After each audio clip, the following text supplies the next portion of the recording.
This week Showtime, we've travelled to Kaikoura for their A&P show, and the temperatures, well, beautiful sunshine. It's hovering around sort of low 30s. Brief word with the local police. I mean, he said it could get ugly around the ice cream stand if they run out, but I don't think there's any risk of that. The lovely thing about Kaikoura A&P show is the setting, looking out over South Bay, and it's a lovely, compact little show with lots and lots for the children to do as well as the usual competition. Ladies, what a lovely little spot to be eating ice creams and keeping out of the sun. It's lovely. A bit hot and bothered. The climb up here is not all that great. But no, it's very nice when you get up here. So you're just enjoying the show, the two of you? Yeah, it's a great day. We've got girl guiding tents, so we've got biscuits for sale and lots of people in to chat, and yeah, it's good fun. Girl Guides still going well? I mean, you don't hear much about them. You don't, and they're probably not trendy. You know, it's a values-based program, and that's something that, how do you explain values? How do you show values? So it's something that, you know, with gymnastics, you see children on a beam or doing a pole vault or whatever it is they're doing, and that's something visible that you can see, and you know, it's tangible. Values are different. They're your manners and your respect and your caring for others, and that's not quite so visible. So is it starting to come back though, because we seem to be swinging the pendulum? Yeah, I think so. I think that people are looking more for that moral fibre to their children rather than the achievement. They want to go back to what Granny and Granddad did. Yep, and things like we were playing elastics the other day, and the parents are going, I remember doing that, was great fun, and bringing out the chance, and you know, those old-fashioned backyard games that kids don't play anymore. So yeah. You're from where? Suburban schools, looking after the gates this weekend, well today. So you're basically working as one of the many volunteers. Parents, yeah. And you picked the shady spot. I got lucky. I would suggest that you probably organised. I didn't pick it, I got lucky. It's very hot down there. Well, a girl's got to get lucky every now and again, doesn't she? She does, and today's my day. Well, you thoroughly enjoy it. And Thank hey, you. listen, good luck with the Girl Guides. Thank you. I seriously think that you're on the right track. I think so I'd love too. to see Yep. people Yep. taking those old principles and you wanted to know how we would visualise it. Look in the mirror, because Excellent. that's all you need to do to see how good it is. Great, thank you. Thank you both. Yep. Enjoy the shade. well, and enjoy your day. Lovely. Cheers. Okay, thanks. Yeah. Environment Canterbury had a marquee at the Kaikoura A&P show with a display about biosecurity. I wanted to find out more about the pests that farmers and rural residents face, so we dropped in on Lawrence Smith to find out more. Regional biosecurity is about managing pests within the region that cause economic, environmental or harm to people. Who's responsible? Obviously you've got an oar in there as well, and I guess Ministry of Primary Industries does as well. Yeah, I mean the Ministry looks after our border, trying to prevent new incursions from coming into the country, and also when something does establish and it's of a national significance and a threat nationally, then they'll be involved there. But in a regional sense, regional authorities like Environment Canterbury are involved in attempting to either manage by eradicating or reducing or containing pests. Basically, what is a pest? I mean, how do you get to the definition of a pest? Well, the definition of a pest is an organism that is defined in a pest management strategy. So something that's going to cause economic harm or environmental. Have you got any that are sort of coming up through the ranks that you're trying to contain and fix? Yeah, well, Chilean needlegrass is a good example. It's a pest that's of still reasonably limited distribution in New Zealand. It's confined to about 3 regions, Hawke's Bay, Marlborough and Canterbury since 2008. It only occupies about 3,500 hectares in New Zealand, but it's capable of invading probably up to 15 million hectares on the east coast, primarily of New Zealand. So what should farmers do apart from keep an eye out? Well, I think when we look at biosecurity and responsibilities, regional authorities, I guess, are given the task of trying to manage these pests in a region-wide sense. But when you look at a pest like Chilean needlegrass, a responsibility falls back to everybody, really. So talking about the farming industry, it's back to the farmers themselves at the front gate. It's very important that landowners consider what's coming on and off their properties. So in terms of vehicles and machinery, people, animals. So looking at all the different pathways that could be involved in moving some of those pests around through different vectors. And if they've got a problem, if they think they've got some on their land, who do they go to? Well, at the moment, I think the best option is to go to the regional authority and talk to your biosecurity officer or visit one of the websites. With Chilean needlegrass, we've actually got a 3-year Sustainable Farming Fund project with a number of partners, including Ministry for Primary Industries. And we are looking at, I guess, emphasising the on-farm biosecurity as a key component of that program. So there's not only the approaching the regional councils, but also there's a C&G coordinator being appointed, and Jenna Taylor, and approaching Jenna would be probably the first step in discussing, particularly Chilean needlegrass, but for all pests, regional authorities are the first step. And farmers really should be vigilant because it's their land and it's their economy and it's their future. That's right, and pests like Chilean needlegrass could have a significant impact on a farm, particularly a dry hill country farm, and it could cause issues such as animal welfare problems, and it's quite invasive, like many pests. It's hard to detect, and it could become established before someone actually recognises it in quite a wide broad sense. How'd you go so far? Not so good so far, but still mid-running. Yeah, we're still going, but haven't come off. But forever hopeful. Ever hopeful, yeah. Absolutely forever hopeful. So this is Cody, and this is Hercules. Rhodey hasn't been well. No, he had a cough for the last few weeks, and so with that I just left him be. And so yes, he's been worked for the last week. So this is his first show, and yeah. As you can see, he's rearing to go. He looks more laid back than horizontal, actually. Wake up, Cody. He looks to be we'll blame it on the heat. There we go. It's the heat. Yeah, it is the heat. It's a show jumper. So he's going to be doing the 6 bar shortly, and he's normally very good at it. So I know I've just jinxed myself completely by you may saying well that. have done, but I do hope not. So the pair of you, I mean, it's obviously a family affair, and you do everything together, which is lovely. And we have a 7-year-old daughter, and she rides too, but she's a bit sort of would rather come to the shows and eat ice cream. Yeah, which I think she has disappeared now. Somewhere eating ice cream, so with her iPad. So yeah, it's ice creamy sort of weather, isn't it? rather, it's a packet of ice blocks. So yeah. How many horses have you got at home? Have you got just the 2? Oh, we won't mention that figure. Probably way too many. We should have. But, we tell people we have 5, but we actually have 13. We've got 13, have we, Kimberly? Problem is that we have the old ones. So the old ones just retire on the farm, and then we've got the young ones that aren't broken in, and then the competition ones, and yeah. So it's expensive. Don't eat that, please. Yeah. But there's a fair bit of work for 2 people, and a 7-year-old who eats ice cream. Oh, it's a bit of a team effort. Yeah, I was on first, so I jumped on first, and Kimberly did my plats for me, so I can't plat to save myself. So a bit of a team effort to get me out the door, and then Kimberly's turn to show jump. So yes. I've about finished my day now. So you guys are from Blenheim, so it's a bit of a trek down. Yeah, but 2.5 hour trip down. Yeah, 2.5 hours. Yeah. So no, it's well worth the trip. These but we hope shows. Next time we come here, we'll be in our lovely 4-horse truck, not the float. There's a message in there. Enjoying lovely coffees and ice creams out of our own freezer. Oh, more like cold beer. I look forward to that later on. Yes. Well, good luck for this afternoon. And you're going out in the parade? Yeah, I'm all set to go. So it won't do him any harm to have a. Calm him down. Mind you, he looks as laid back as the other one. Yeah, well, he's a bit of an old campaigner, so yeah, I call him a married horse. He's from the Gisborne bred horse, so he's. He'll need a bigger neck to put all those ribbons on, Alan. We're not looking too good so far. I don't think there's too many trophies in the cupboard yet, so. Yeah, but the day's still. It's only halfway. Still early days yet. Yep, okay, guys, enjoy your afternoon. Lovely, thanks a lot. Cheers. Okay, bye.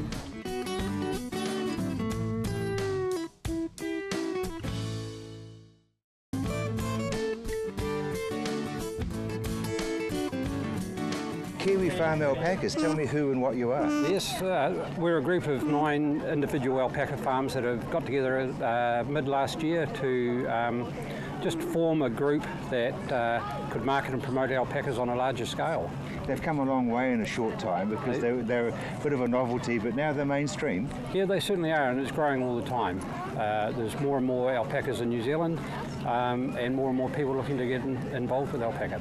And the good thing is you guys are exporting and starting to sort of earn New Zealand some dollars. Yeah, certainly. Yeah. There's been quite a strong export market into Europe over the last few years, a little bit into parts of Asia. Taiwan's been popular up to a year or so ago, and now looking to move into China. Very, very quiet. I mean, that little poppet that you've got there is not a problem at all. No, that's dead right. Little Rosebud, she's a very friendly little girl. So let's have a look, because in part of your stand here, Wayne, you've got lots of different things. Like you've got your fabrics, and obviously you guys have been doing okay in the showroom. Yes, we have had a reasonable amount of success, yes. And over the last year or two, many of the alpaca people in New Zealand have branched out into processing their fibre and doing something with it, whether it's on a sort of a cottage industry or a more commercial basis. It obviously takes dye well. Yes, it does. Yeah, very well. As you can see, all this 100% alpaca, natural product, but dyed. And it's very, very soft. Yes, it is. Yeah, have a feel of that. Yeah, I mean, that's absolutely lovely. Yeah. It's so incredibly, must be beautiful to wear. Yes, and very warm. Very warm. Swinging across, there's all sorts of other garments. You've got trophies there as well. What's all the story behind those? The trophies, the middle one there is one that my wife and I were successful enough to win the Supreme Championship up at Nelson last year, and the other one is a recent show down here with another partner group of Kiwi farms picked up the Supreme Trophy. Congratulations. Thank you. The Kiwi Farm alpacas are going very, very well. Yes, yeah, we're very proud of what we've achieved in the short time that Kiwi Farms has been on the sort of the world scene. You're finding people are coming because they've got small block holdings or whatever, and they're wanting to get into the industry? It's probably twofold. I think there's people that do want to get into the industry and move down the sort of commercial line with the fibre and the animal, and there's also a strong market for people with lifestyle blocks. You don't need a large area of land to keep alpaca. And the neat thing is that they're easy to care for. They don't even give birth unless it's between 10 and 2. Well, yeah, pretty much in daylight hours anyway, yeah. Although this year's been the odd one that's been a bit late in the day. But I mean, they are really, really easy to care for. Those animal health problems don't seem to be a major. No, not at all. Very, very easy care. And that's why I think people are quite happy to have them on their property, is that they know they can put them out in the paddock, look after them, feed them well, but yeah, they manage themselves.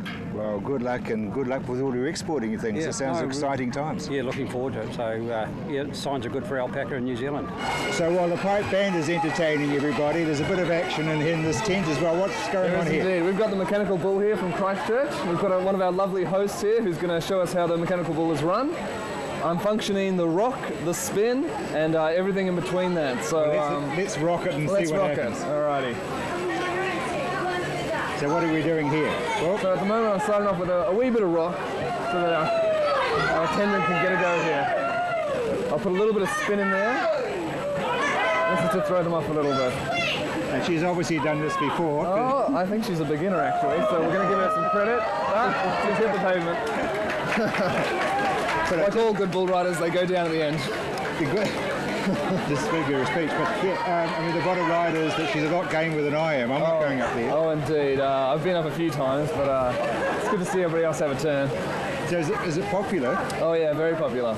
Yeah, we take this one all around the South Island. We're over in Hokitika last weekend, and here in lovely Kaikoura this weekend. I guess it's a big thing for bars as well. Yeah, absolutely. Things can get a bit messier at the bars, but we keep them in line, and everybody has a good time. Yeah. All well here. What age groups? We generally go from about 18 is ideal. 18 and up is perfect. You know, they're in for a good ride. Yeah, they're a bit more bulletproof than some of the younger ones. But we do cater for most ages. Yeah. Good on you. Well, I hope everybody has a lot of fun. No, obviously, it's pretty well padded, so yeah, absolutely. Padded from top to bottom and all the way around. Bubbling Energy has got their bouncy castles sorted, so. Yeah, and the bull's got plenty of good rides to give in Kaikoura today. So just give it another couple of twirls. Oh yes, if you want to see it go. And people are supposed to stay on during that? Oh, for a little while. And then they're definitely supposed to be gone. The real ones are about, 8 seconds, aren't they? Yeah, about that. Ye gods of little fishes, you're supposed to stay on that. Yeah, Yeah, for about 8 seconds, that's all you'll get. Well, Harry, we've just had a look at the mechanical bull, but these Romneys look as though it's for real with these youngsters. They're a lot better for the youngsters, I reckon. Yeah, definitely. So what's the rules? They obviously have to wear a helmet. You've got to have a helmet, and they've got to be under 20 kg to get on the sheet. So anything over 20 kg, they can't get on there. It's too heavy. Sit on lead, put a helmet on. You can see that goes. It's going to last 8 seconds, isn't it? 8 seconds. They obviously love it. So 8 seconds is the traditional for adults on bulls and broncs. These guys, some of them are hanging in there. One guy there hung right across there. That's a good 8 seconds, I reckon. And is it just bragging rights, or is there a wee trophy at the end? They get a little trophy at the end. As far as I know, yeah. They get a trophy from the association, I think. That's it. How did you get involved with this, Harry? I own the truck that brings them in, and just help out with them. But isn't it fun, AMP shows? Yeah, definitely. We'll let you get back because you're the man on the gate. Oh, that'll be right. They'll handle it. I'll go to the pub. Right, thanks very much. No, cheers. So AMP shows are mainly about animals, and of course the centre of the ring is the horses. A lot of ribbons. What have you been doing today?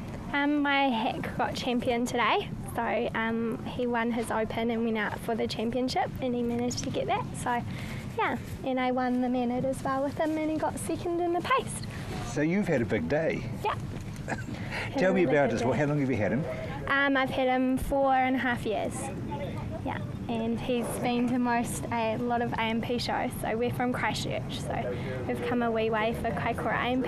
You have, but it was very rewarding, obviously. Yes, yeah. Tell me about a hack. What do you mean by hack as a class? So that's on their height, so he has to be over 158 centimetres to be classed a hack, and they're like a finer animal, and they have to have good conformation and things like that.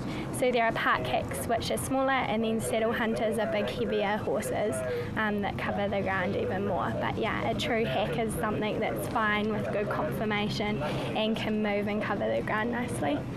A long time ago, like a couple of generations, he would have been used to get to and from things like hunts and stuff, wouldn't he? Yeah, they used to use them, but they would. A hack was never out in the hunt field. They were just to and from. A means of getting there. Yes, yeah, and they needed to be well mannered and yeah. So how much time do you spend with your horse during the week? A lot of time. I have quite a few at home, so it's a matter of juggling them with work, and yeah, that they get worked every day and they have to be fed and yeah, taken care of. So. When you say worked, what do you mean, just ridden? Yeah. So they have all sorts of different variety of work, and because they get bored from the schooling, going around in flat work, so they go out hacking around the roads, and in the summer they get to go to the beach at Woodend, and yeah. So you exercise them on the beach. Does he have to be fairly fit?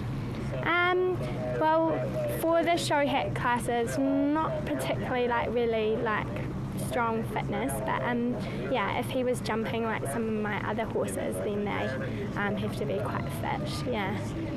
And does the boyfriend fit in there above or below the horses? He thinks he's below, so but he's a good help. Yeah, without his help I wouldn't be able to do all the things I do, and yeah. I bet he's very proud of you. Yeah. Yeah.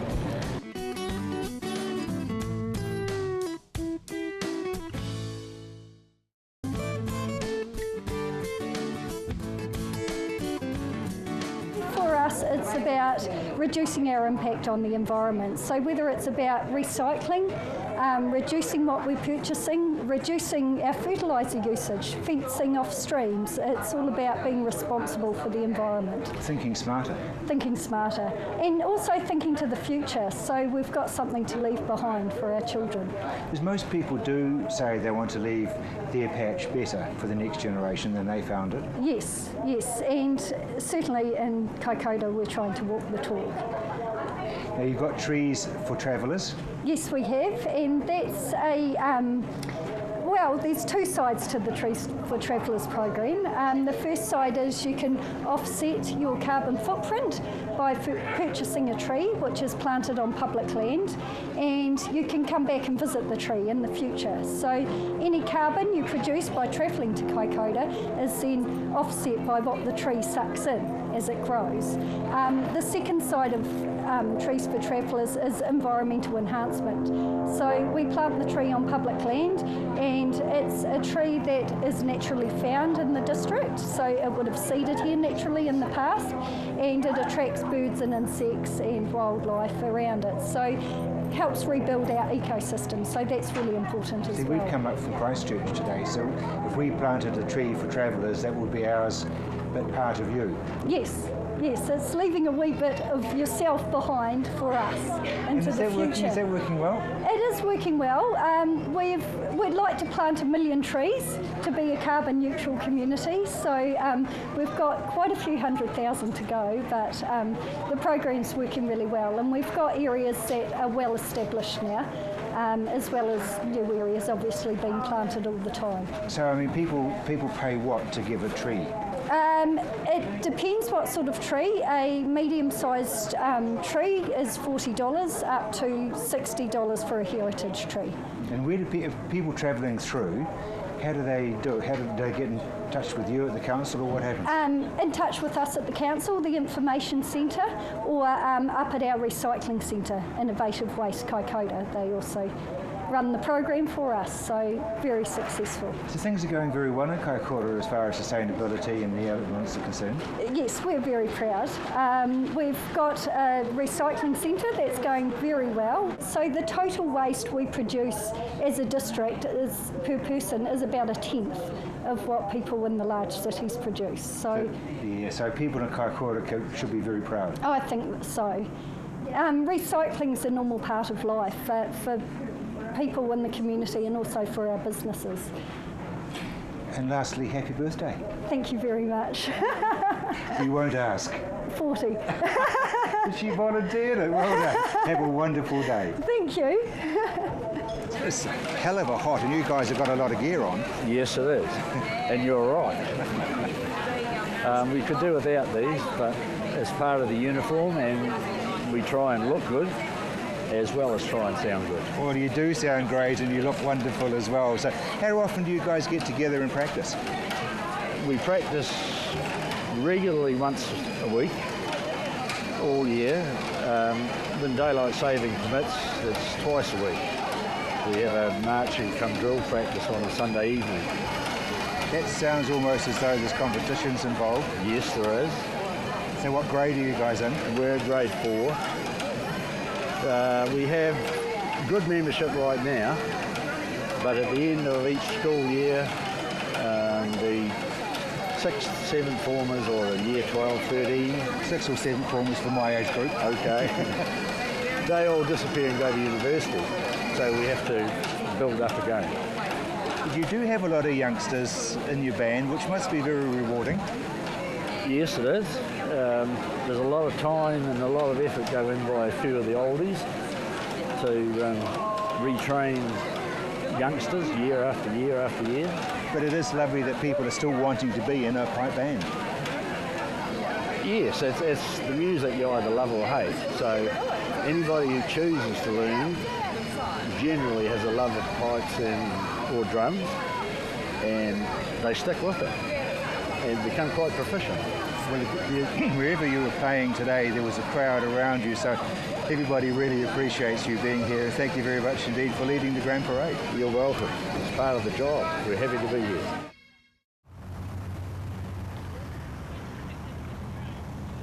So there you are, the Kaikoura ANP show. The temperature's well up into the high 20s still at the end of the day, and I guess it's fair to say that it's more of a sort of a family show. Well, that's what they've been aiming at, and they've been very, very successful. There's a lot to do for the children, as we said at the start of the program, and in fact there's a lot of free rides and all that sort of thing, just to make sure that the children and the parents both thoroughly, or all thoroughly, enjoy the day. But as I said, it's still in the high 20s.